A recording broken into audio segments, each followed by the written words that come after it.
Neveu, triple vainqueur du Paris-Dakar. Au lever du jour, en ce 1er janvier, il y a place de la Concorde deux sortes de gens. Ceux qui regardent, ils sont les plus nombreux, et ceux qui vont partir. Ces concurrents sont dans un état second. Ils ne sont déjà plus à Paris, mais pas encore en Afrique. À Orléans et au Garrigue, ils vont se dérouiller les jambes, mais ils ne sont pas encore vraiment dans le coup. Pour la plupart, c'est à Alger que se fait la prise de conscience. Cette fois, ça y est, ils courent Paris-Dakar, le plus dur rallye du monde, avec une seule idée en tête, arriver à Dakar. L'audace, la chance, l'obstination, tout sera nécessaire pour tenir et arriver sur les plages de l'Atlantique, suprême récompense au bout de 20 jours d'épreuve. En 20 jours, il va falloir couvrir 10 000 km de pistes, de sable, de cailloux, les pires terrains d'Afrique. Deux moments très forts, la traversée du Ténéré, le désert, et puis une interminable étape de liaison 3000 km. Enfin, le rallye va passer en Mauritanie pour la première fois, deux étapes paraît-il très dures. Pour Honda, la participation à ce rallye présente un double objectif. D'abord le gagner, bien sûr, mais aussi et surtout tester le matériel. Et quel fabuleux banc d'essai que les 10 000 km de tout-terrain du Paris-Dakar. Vassar, Drobeck et Neveu sont équipés de la toute nouvelle XL 600R. Cadre allégé, suspension arrière ProLink, frein à disque à l'avant.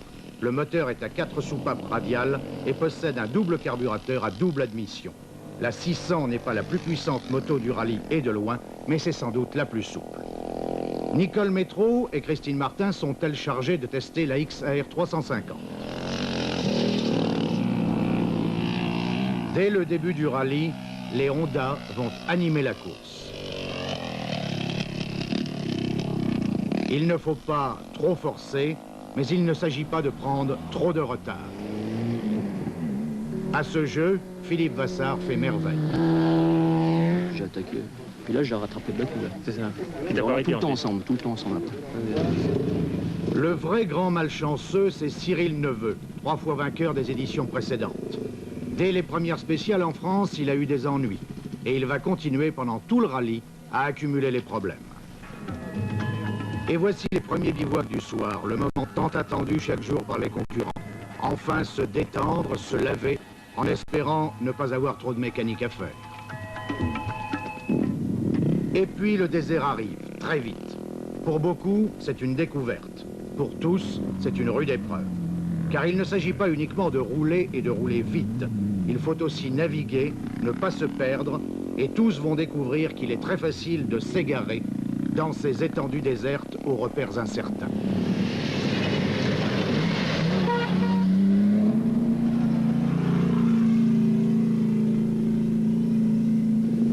Il faut aussi faire face aux crevaisons et aux chutes.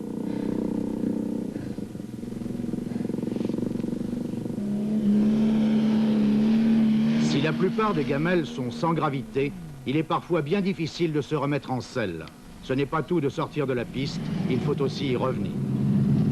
La qualité de la mécanique prend une importance considérable sur ces terrains impitoyables. Une bonne suspension a presque autant d'importance que le talent du pilote. Ne pas se perdre devient l'obsession, car au bout de l'erreur, c'est la panne sèche. Le ravitaillement en essence est indiqué sur le roadbook, il ne faut pas le manquer.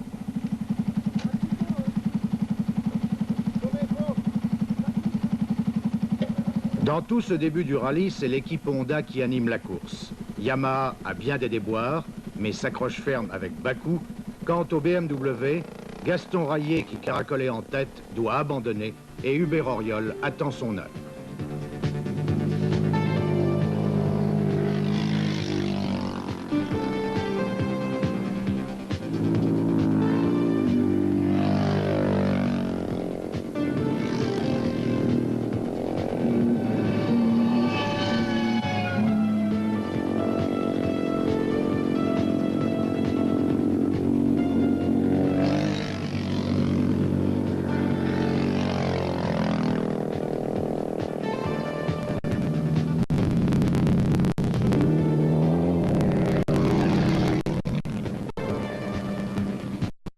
Pour les voitures, la bagarre est tout aussi serrée. X mène déjà, mais René Medge s'accroche. accroche comme à l'habitude, et derrière, l'Arctique et Briavoine n'ont pas dit leur dernier mot.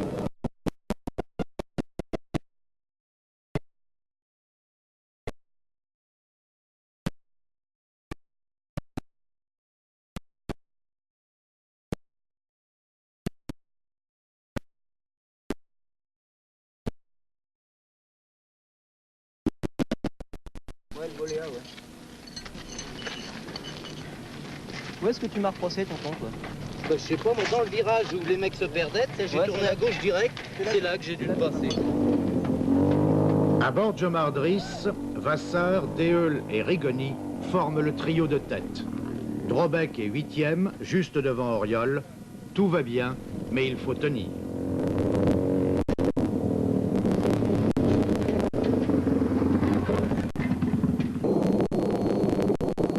Une fois de plus, l'Afrique change de visage. Voici la montagne.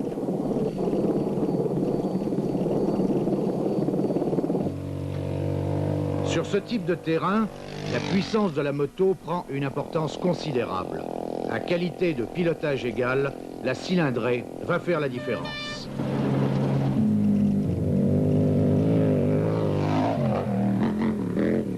Pas le temps de regarder le paysage, pourtant magnifique. Il faut attaquer sans cesse en évitant les pièges de la piste.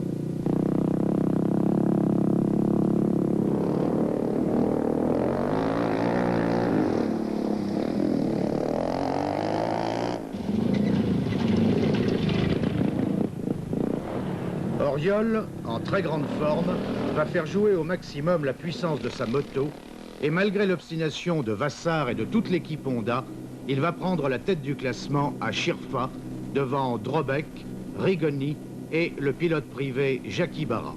Serge Bakou est 5e.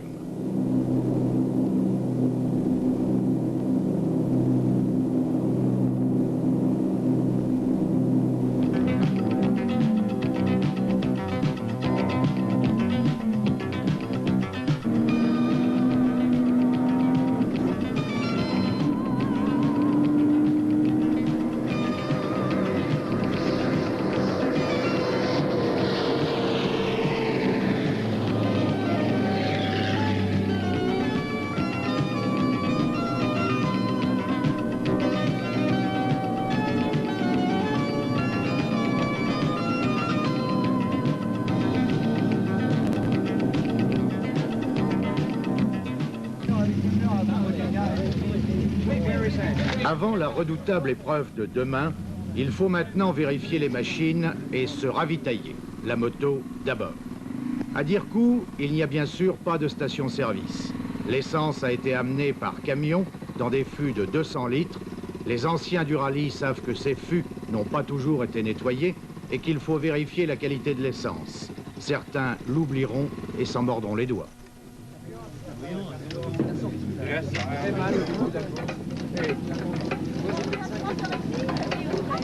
Ça y est, hein, mais le point.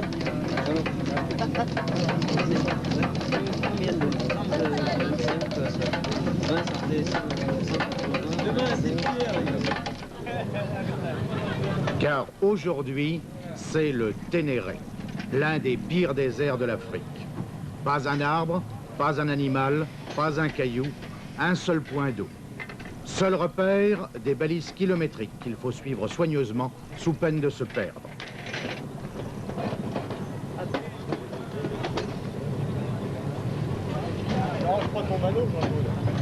La navigation prend à cet endroit une importance primordiale, car si l'on ne trouve pas le ravitaillement d'essence,